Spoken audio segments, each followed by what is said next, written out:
Hey guys, it's ESOmax. So 1.6 has dropped, and there's a lot of changes.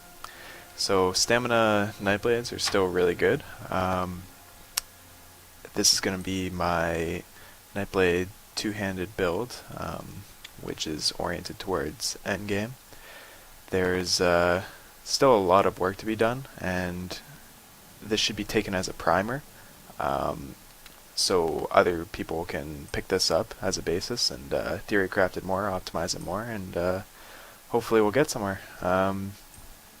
But yeah, this is what I'm running so far in 1.6, and it's been working well for me, and in BetDSA and Sanctum and all that, and I wanted to share with you guys. Hope you guys enjoy. Alright, so just to give you an idea of what this build is capable of, here are two parses. The test conditions are, I did not have Warhorn for either of them, but I did use Meteor. So on the Serpent, you get around 13k. With Warhorn, you could probably get 14k or so, which is really solid numbers. So the Serpent fight has a lot of armor, but if you get a boss that doesn't have a lot of armor, it just blows through them. So here's a parse of Bloodspawn 19k, which is pretty ridiculous. Everything else just kind of falls in between those two. Alright, so now for my actual build. Bar 1 is my single target bar. The first slot on this bar is kind of a utility slot. Here I have Piercing Mark. Piercing Mark is good for any mobs that aren't being tanked, so they don't have Major Breach or Fracture already on them. And it's a really nice general skill for pledges and dailies, gives you a heal when they die. Other skills you can run here are Relentless Focus, which is what I run for the Serpent. It's a great magic dump, and it gives you that stam regen and the bonus weapon damage, which is nice, and the chance of proccing that Spectral Bow, which can be nice if you're low on stam. And then Ambush is what I use for BetDSA in that slot, just because of the mobility you get with it. You can move across the arena fast and take out the mobs you need to take out. It's pretty nice. So then the second slot on my first bar is Evo Hunter. Sometimes I keep it up when I'm going into a fight, but otherwise I don't use it during the fight. The only reason it's slotted is because it gives major savagery, which is important when you're not using potions. But even when you are using potions, there's a 5-second time or a 5-second period where you don't have your potions up, since they only last 40 seconds and it's a 45-second cooldown. So it's nice to be still getting that crit during that time. And I don't run potion speed glyphs, so that's why I have that 5-second gap. But I think the cost reduction on jewelry is better. So third slot is Rally. Even if you have Major Brutality, I still really recommend running this. It's such a beautiful skill and such a strong self-heal. The longer you leave it up, the stronger the heal. So if you have Rally ticking in the background, whenever you need a heal, you can just burst heal yourself. Saved me plenty of times, and you can survive stuff like the Fire and BetDSA all by yourself, or the Bleed from the Manticora without needing a healer. And then Wrecking Blow, which is your main damage ability. Don't really pay attention to the numbers that are there, just because I don't know what I was hitting, maybe a rabbit or something, but this thing hits hard, and it's what you're going to be spamming with heavy attacks for the bulk of your DPS. Last slot is Executioner. So Executioner does 18% more damage than Impale, but it does cost a lot more stamina, so you do have to kind of watch your stamina when you're using this. Still a really beautiful execute skill, and the advantage of it is if you are low on stam, you can continue spamming Wrecking Blow, which is a lot more sustainable, and you still get 18% more damage to low health targets because of the passive. And then we have Flawless Dawnbreaker, pretty much a given for any stam build, increase the weapon damage by 8%. So then bar 2 is Dual Wield, and I mean, there's a lot of options for, or a lot more options for AoE now, but I would not throw away Dual Wield. Steel Tornado still seems to top out Power Extraction in terms of AoE DPS, and it's a lot more practical because the radius is so big. And then you have Siphoning Strikes, just to keep yourself sustainable. double take, which is actually an amazing skill now. Makes you dodge 1 in every 5 hits. You'll see yourself constantly dodging stuff in trials, and it's great for adding survivability. And then the last 2 slots are kind of utility slot. Well, actually no, Caltrops is pretty mandatory for any stam build, and it helps proc the Ravager set, which I'll be talking about later on, and adds a good chunk of DPS. But the last slot is a utility slot, Flying Blade, which is another advantage of the dual wield line, because you can have an awesome AoE and have a decent ranged ability for those situations when you can't get up close.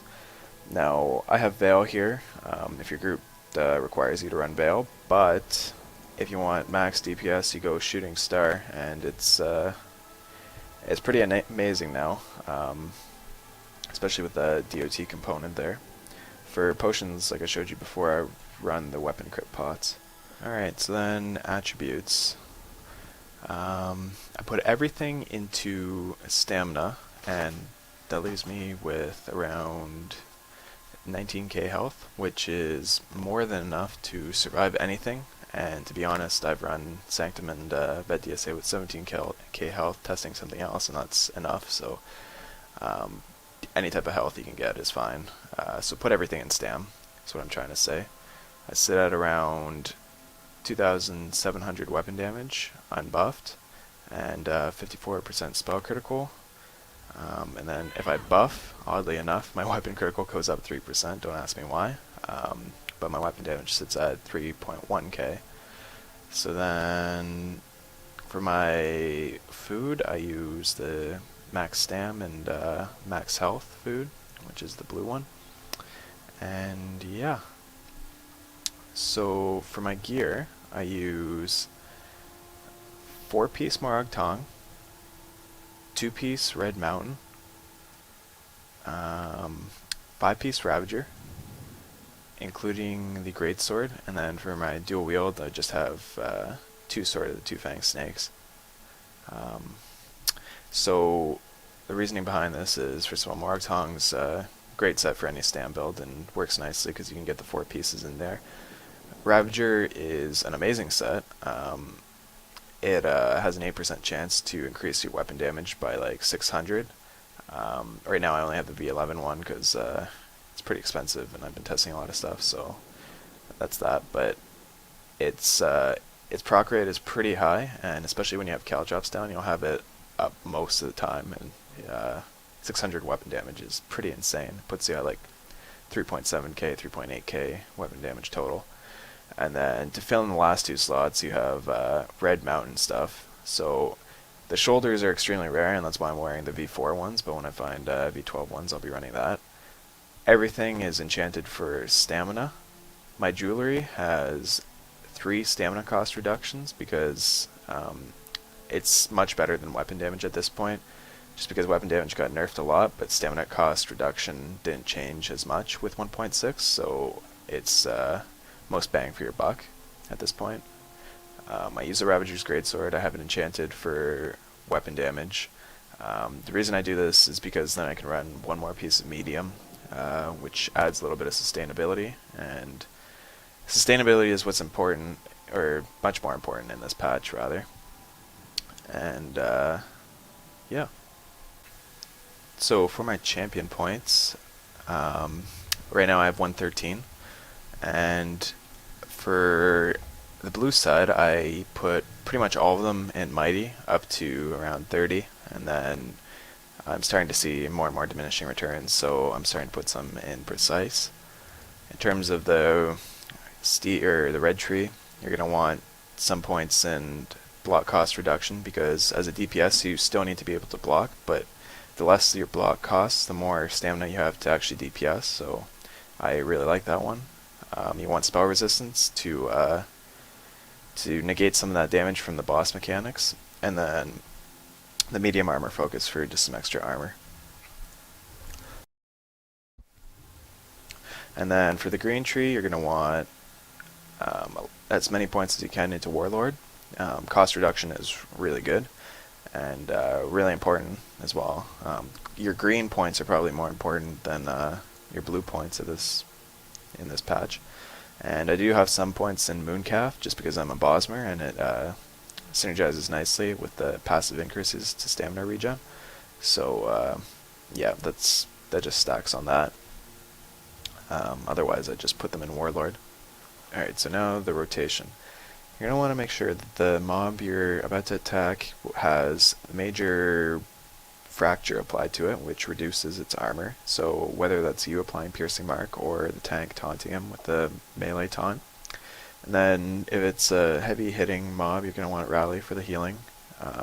Other than that, you're going to put down caltrops, use your meteor, and then switch bars, go into a wrecking blow heavy attack weave, and just keep doing that. Reapply caltrops when you can. You're going to have to manage your stamina pretty well because caltrops is really expensive, and stamina costs are more expensive in this patch, so stamina management is actually a thing now, and you have to become good at it. And generally, try and keep caltrops down all the time, but if you can't, drop it with Shooting Star just to minimize the DPS loss from switching bars. And then don't use Evil Hunter, that's just there for the weapon damage. And yeah, just keep Wrecking Blow, Heavy Attack, Wrecking Blow, Heavy Attack, and when the mob gets under 20% and you feel like you have enough stamina to do it, then you're going to want to go to Executioner, Light Attack, Weave. For AoE, the rotation is pretty similar to most builds, so you want Siphoning Attacks up to keep you sustainable, throw down Caltrops, keep Double Take up, maybe keep Rally up depending on how much damage you're expecting to take. Throw down your ultimate when it's ready, and spam Steel Tornado. Make sure to throw in a light attack at least every 8 seconds so you have the ultimate generation buff.